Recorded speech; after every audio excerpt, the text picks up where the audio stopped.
Hello BeeBusinessBee fans and welcome to a special BeeBusinessBee vlog where today I'm taking the wonders of the green screen and also using my presentation that I've got with me to tell you all about exchange rates. So firstly, let's look at what is an exchange rate. Well, an exchange rate is the cost of one currency compared to another currency. And you might be thinking, why do we need to know that?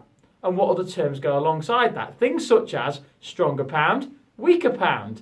And why do those different words, stronger and weaker, mean so much when we talk about exchange rates? Well, in this video, we're going to find out. So let's take a look at some examples. So let's take a look at what is meant by the term stronger pound. So when we talk about stronger pound, we're talking about the fact that the pound is actually worth more than a foreign currency you're trying to buy. So for example, imagine £1 is worth $2. That means for every pound you've got $2.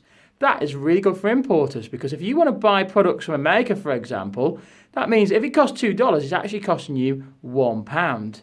Now, on the other side of the coin, let's look at the pound is getting weaker. So, for example, the pound is only worth $1.2.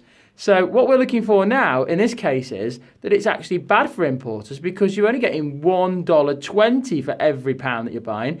So potentially it's making things more expensive.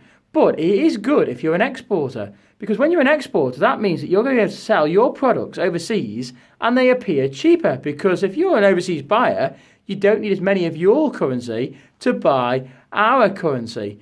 Hopefully that's making some sense. So now what we need to do is start to look at an example.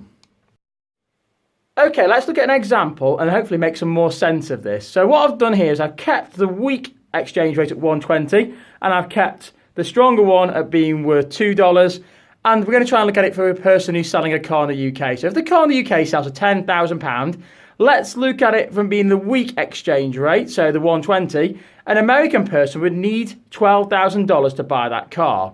But let's assume the exchange rate now and the pound gets stronger. That means for that very same car that they're going to now need to spend $20,000. So they're going to be more likely to purchase that car when our exchange rate is weaker than when it is stronger. And that means that we have this acronym, something called SPICED. And it's all about a stronger pound, making it cheaper for imports, but dearer for exports. And that's what it's all about, SPICED. Stronger pound, imports cheaper, exports dearer. And as that result shows you in that example, when we have that weak pound, you're more likely to purchase that car because it only costs you $12,000. Whereas when the pound gets stronger and you need $20,000, you're going to be less likely to purchase that car from the UK and more likely to purchase an American-made car. Hopefully that explains the concept of exchange rates and you understand how that works and the logic behind it. It has a massive impact on business and they can do something that's called hedging. And I will look in a future BeeBusinessBee video to cover that topic and explain how companies mitigate the risk of exchange rate fluctuations by doing the topic of hedging. But remember, until next time, keep buzzing.